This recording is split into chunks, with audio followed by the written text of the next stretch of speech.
اگر زبان کا استعمال غلط ہو جائے تو یہی مستحق عذاب بناتی ہے۔ اور یہ بھی ہے کہ دیکھیے زبان ہی سے طے ہوتا ہے کہ کون کیا ہے۔ لباس ایک جیسے پہنے ہوئے دو شخص کھڑے ہوں، دونوں کرتے پاجامے میں کھڑے ہوں، اور آپ سے یہ پوچھا جائے کہ یہ بتائیے کہ اس میں عالم کون ہے، جاہل کون ہے؟ اب دو شخص جو ایک لباس میں ہیں، ایک وضاقتہ میں ہیں، سامنے کھڑے ہیں، تو آپ طے نہیں کر سکتے کہ اس میں عالم کون ہے، اس میں جاہل کون ہے، اس میں شہر کا رہنے والا کون ہے، اس میں دیہات کا رہنے والا کون ہے، اس میں اچھی سوسائٹی والا کون ہے، بری سوسائٹی والا کون ہے۔ اس کے معنی جب تک وہ بولیں گے نہیں، جب تک ان کی زبان نہیں کھلے گی، تب تک طے نہیں ہو پائے گا کہ اس میں عالم کون ہے، جاہل کون ہے۔ تب تک طے نہیں ہو پائے گا کہ یہ شہری کون ہے، دیہاتی کون ہے۔ اس کے معنی زبان کھلی، اب اس کے شجرے کھلے۔ زبان کھلی، اب آپ نے طے کیا کہ یہ زبان بتا رہی کہ یہ عالم کی زبان نہیں ہے، یہ جاہل کی زبان ہے۔ زبان طے کرتی ہے کہ یہ شہر کا رہنے والا نہیں ہے، یہ دیہات کا رہنے والا ہے۔ اس کے معنی زبان ہی کے ذریعے سے انسان پہچانا جاتا ہے۔ اسی لیے مولا کائنات علی ابن ابی طالب نے ارشاد فرمایا،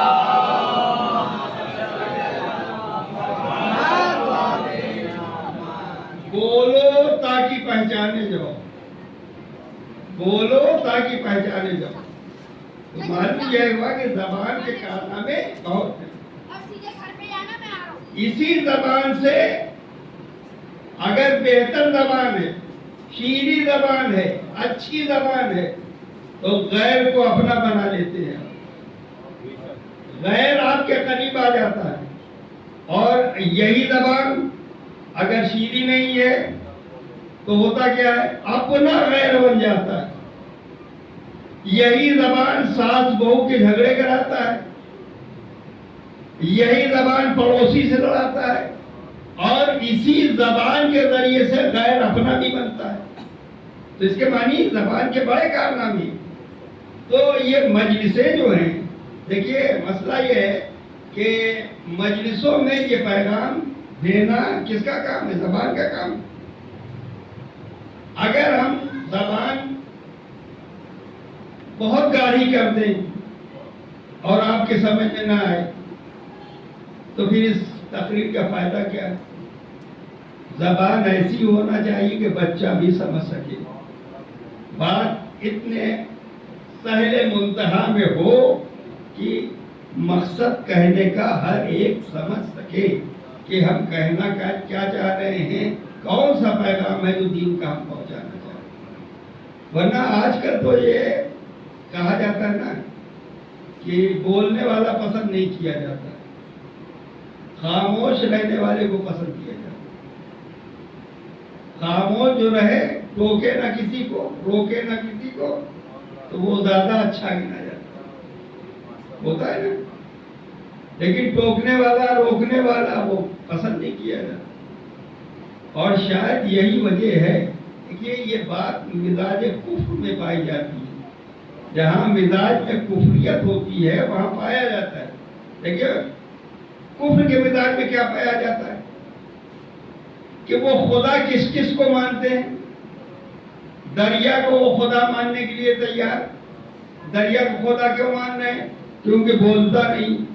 پتھر کو وہ خدا مانتے ہیں، کیوں مانتے ہیں؟ کہ بولتا نہیں۔ چاند کو وہ خدا مانتے ہیں، کیوں مانتے ہیں؟ بولتا نہیں۔ سورج کو وہ خدا مانتے ہیں، کیوں؟ اس لیے کہ بولتا نہیں۔ تو اس کے معنی جہاں مزاج میں کفر پایا جاتا ہے، سبحان اللہ سبحان اللہ، وہاں ہم نے دیکھا کہ وہاں اس کو پسند نہیں کیا جاتا جو بولے۔ تو کافر جو ہے، وہ کافر مشرک ہر اس شے کو خدا ماننے کے لیے تیار ہے جو بول نہ سکے۔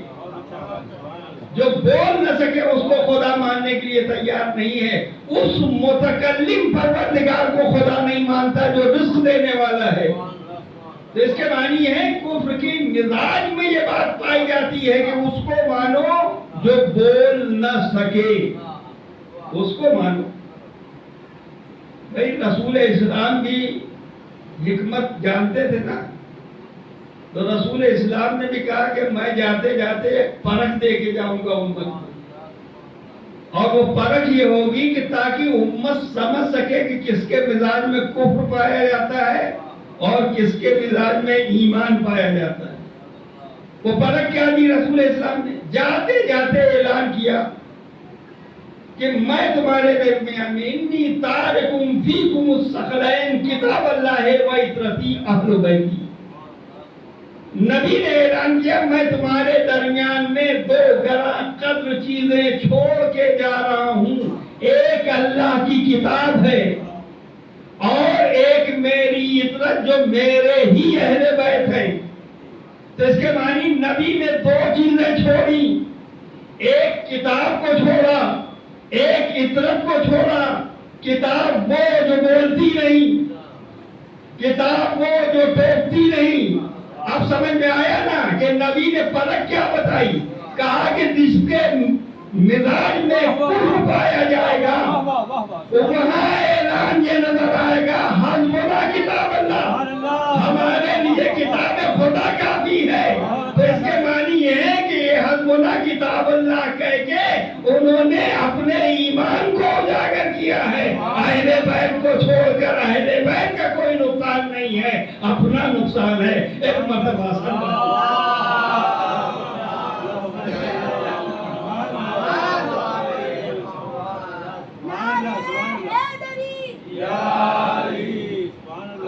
کتاب اللہ کدھر سے نہ آیا؟ بھائی جو اہل بیت کو نہیں مانتا وہی کہتا ہے کہ ہمارے لیے کتاب کافی۔ اچھا اگر کتاب کافی تھی تو جناب فاطمہ زہرا نے، آپ کو معلوم ہے کہ مقدمہ جو قائم کیا اپنے حق، اس میں فاطمہ زہرا نے قرآن مجید کی آیتوں سے استدلال کیا۔ جب کہا گیا کہ نبی اپنا کوئی وارث نہیں چھوڑتا، نبی جو چھوڑتا ہے وہ صدقہ ہوتا ہے، تو جناب فاطمہ زہرا نے کہا کہ سلیمان کے وارث داؤد تھے، یہ قرآن مجید کہہ رہا ہے۔ تو اس کے بعد قرآن مجید کی آیتیں جناب فاطمہ زہرا نے پیش کی دربار میں۔ لیکن اگر یہ قرآن کو ماننے والے ہوتے تو کم سے کم فاطمہ زہرا کے ذریعے سے دی جانے والی دلیل میں جو آیتیں پیش کی گئی تھی اس کو مان لیتے، لیکن اس آیتوں کے بدلے میں ایک لاوارث حدیث کا سہارا لیا گیا، لاوارث حدیث کا سہارا لیا گیا کہ نبی جو چھوڑتا ہے وہ صدقہ ہوتا ہے، نبی کا کوئی وارث نہیں ہوتا۔ اس کے معنی جناب فاطمہ زہرا نے بتایا دنیا کو۔ دیکھیے مولا کائنات علی ابن ابی طالب نے جب جناب فاطمہ زہرا دعویٰ دائر کرنے جا رہی تھی اپنے حق کا، تو مولا نے کہا فاطمہ جس دربار میں تم جا رہی ہو وہاں سے تم کو حق ملنے والا نہیں۔ لیکن یہ بتانے کے بعد بھی جناب فاطمہ زہرا نے دعویٰ دائر کیا۔ یہ دعویٰ کیوں دائر کیا جناب فاطمہ؟ اس لیے دائر کیا کہ اگر دعویٰ نہ دائر کرتی تو آج کا بددیانت مورخ لکھتا، آج کا بددیانت مورخ لکھتا کہ یہ ممکن نہیں تھا کہ فاطمہ کچھ مانگے اور امت نہ دے۔ تو جناب فاطمہ زہرا نے دعویٰ دائر کر کے یہ بتایا کہ ہم کوئی شے ان کی نہیں مانگ رہے، اپنا حق مانگ رہے ہیں، ہم کو نہیں مل رہا۔ تو معلوم یہ ہوا کہ جناب فاطمہ زہرا نے دکھایا کہ یہ حسبنا کتاب اللہ کا نعرہ بھی بیجا ہے، یہ نہ کتاب کے ماننے والے ہیں نہ حدیث کے ماننے والے۔ ایک مرتبہ صلی